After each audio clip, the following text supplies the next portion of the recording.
Hi, this is Stephanie Miller from The Stephanie Miller Show. Please enjoy this exclusive clip from my show on Political Voices Network. You know, everything may seem, but I don't know about you. I feel better that Mel Gibson is the official ambassador to something And Hollywood. He's Trump's, many. yes, along with super Scott Baio. equally crazy John Voight and Sylvester Stallone. Scott Baio. Well, there's and a Dean brain Cain. trust. Are they calling Kevin it a, Sorbo and Dean Cain and Scott Baio are very upset right now.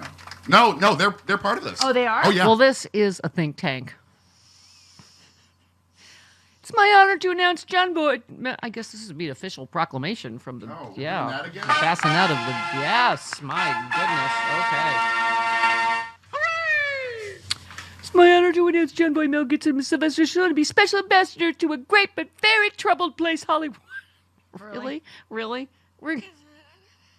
They will serve as special envoys for the purpose of bringing Hollywood back. Oh, did Hollywood leave? From? Is Hollywood's not making any money right now? Oh, that's good to know. While we sit in the middle of Hollywood. Right. Right. These very talented people will be my eyes and ears, and I'll get done what they suggest.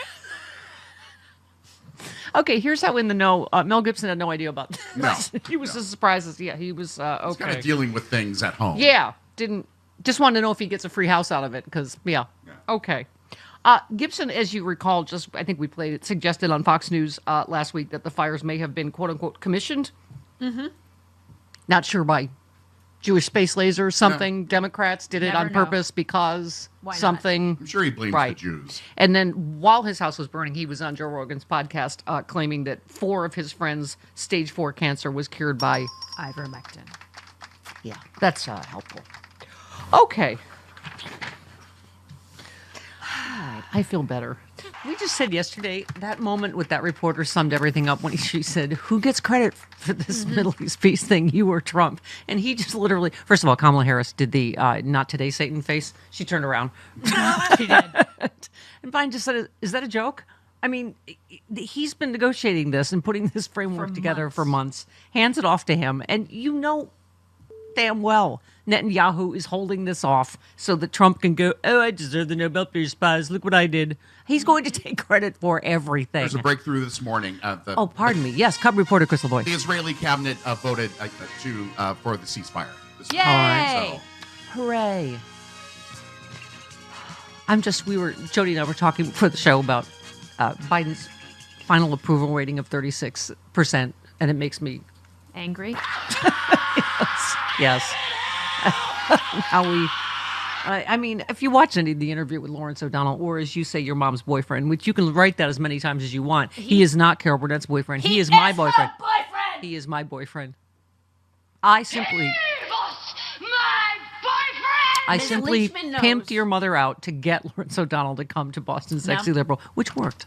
She's his girlfriend. All right. Anyway, Chris. yes, I'm here.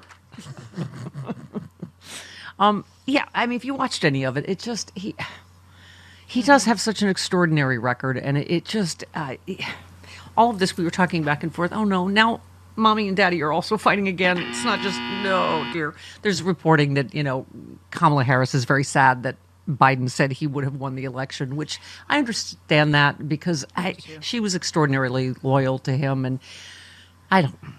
He tried to sort of correct that, but I think based on this polling, which again, not his fault, it's the mainstream media that I mean, I can't even imagine how you in history can ignore his record of success. I mean, it's just, but here we are. Our little stem cell Victor Shee wrote a great piece because he listens to mommy. Hi, Victor, about information infrastructure, and that is almost the only thing. We're in the middle of it. He wrote a piece about L.A. fire misinformation, which is again to our point, but it's when you think about it, this didn't start in this last election. In 2016, I mean, Victor writes that Democrats have to finally wake up. If this election and now even this fire doesn't tell them, oh my God, we have to have a better system to combat this disinformation. Because I was going to say in 2016, we didn't take seriously. I didn't think anyone would believe Hillary Clinton had a child sex ring in a pizza basement.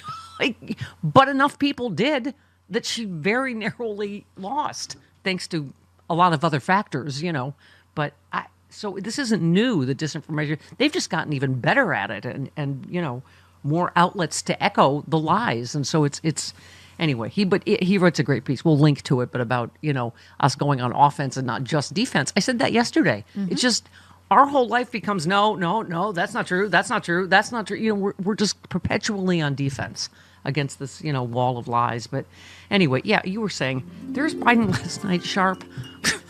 Sharp as a tack. Just I do think the one person you can't blame is Kamala Harris. She was loyal to him to a fault, to a lot of pundits saying she should have distanced herself more. She didn't. And she was not a part of pushing him out at all. So, I think he tried to I think he said something about based on the polling, he thinks he would have won. I mean, but not the polling I saw, I don't think anyway.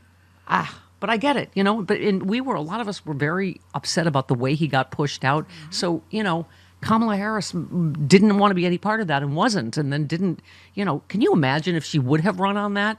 Like, oh, this terrible administration, I'm not going to do anything like that. She would have gotten less votes. Right. Okay. Chris, you're very quiet this morning. It's very quiet. I'm listening to you. Are you all right? Yeah. Okay. We're both very quiet right now. Okay. Your name's on the show. I'm listening to you. All right. I need a love letter then. Because why? Mary is waiting for me in D.C. Mary, usually in Michigan, is now in D.C. Steph, I'll see you at the Warner in D.C. tomorrow night. Woo-hoo. Woo indeed who.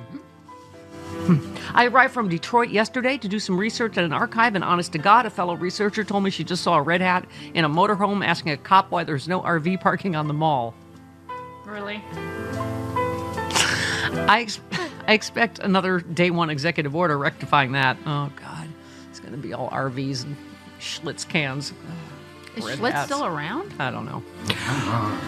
Like you, I am fleeing the scene immediately after the show and will spend Martin Luther King Day in Michigan donating blood, killing my Facebook threads and Insta accounts, freezing my ass off in the coming polar vortex, and, of course, celebrating Allison Gill's birthday. Can't wait to see you all. Her birthday's on Monday. We're lousy with Capricorn birthdays. Well, she's of Stephanie Miller she's a Beloved. cuss. She's a cuss. She's Capricorn, is she Aquarius, cuspy? cusp. All right. Well, speaking of something Allison's been asking for, I guess this is a Hail Mary, but hey, there's still time. Merick Garland. Oh, I saw the whole piece you sent me, Harry Lippman, defending Merick Garland. You know what I did with that? I wiped my ass with that. Threw it out. I love Harry, but I threw that out. Well, you don't love him that much. Enough He's to wrong. wipe He's her wrong butt. about Merick Right. Garland. Him. Enough to wipe her butt. But Democrats on the House Judiciary have asked him to drop. This is what we've been saying for how long? You know what that shows, Chris? That Stephanie Miller is the epicenter of the universe. I say it here. It comes out there. All right. They have asked Merick Garland to drop federal charges against Trump's two co-defendants in the Mar-a-Lago classified documents case. Our friend Jamie Raskin, who will join us on stage tomorrow night. That's right. And Dan Goldman sent a letter asking the charges to be dropped to ensure that the DOJ can release the rest of Jack Smith's report on the... I could not agree more. We will obviously talk to Representative Raskin about that tomorrow. Pay-per-view is only $20, America. And you ask how you can support us in general, progressive infrastructure, all of us going through the fires here, all of that stuff. Please, please, please support this whole, what is it? Cinematic universe. Sure. Buy our stuff. Right. There you go. John Fugelsang, Hal Sparks, Frangela. It helps all of us. On stage tomorrow night with us, Representative Jamie Raskin, Officer Harry Dunn, George Conway, Olivia Troy, Tara Setmeyer, and JoJo from Jerz. Right. I mean, come on. And you're going to be all hopped up on native path collagen. Yes, I will. And also, I have sparkly You're silver so nails to sparkly. go with my sparkly silver dress. I don't know if you remember this, but Jody helped me pick that out, and I wore it for the very first show in San Francisco, which was 11 billion years ago. Sure.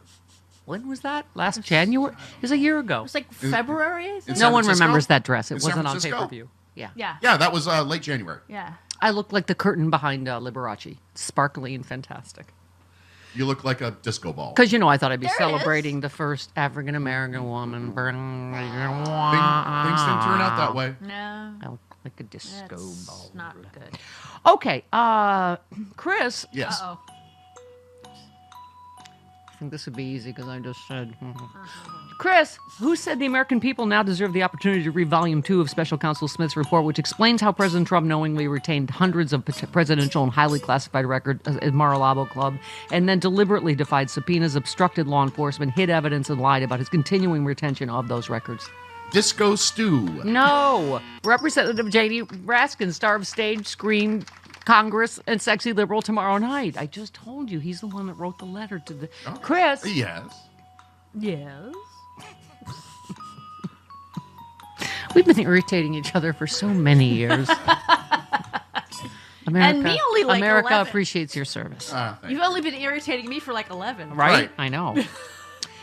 It is in the very nature of American democracy that the people have a right to know the public actions of their public officials, and it is essential to the rule of law that the Justice Department Special Counsel reports continue to be available and accessible to the public. Who said that? Comic book guy. No, Jamie Raskin and Dan Goldman. I just told you, all right, you have one final round. Okay, let's do this. It's the final countdown. Ready? Okay. Wow, we're singing I Europe don't know. songs I now? am tired. As Attorney General, it is incumbent upon you to take all necessary steps to ensure the report is released before the end of your tenure, including, if necessary, by simply dismissing the remaining criminal charges against Mr. Trump's co-conspirators. Who said that? Waylon Smithers. No, Jamie Raskin, who will be on the stage Mr. tomorrow Burns? night. I'm going with lesser characters. Excellent.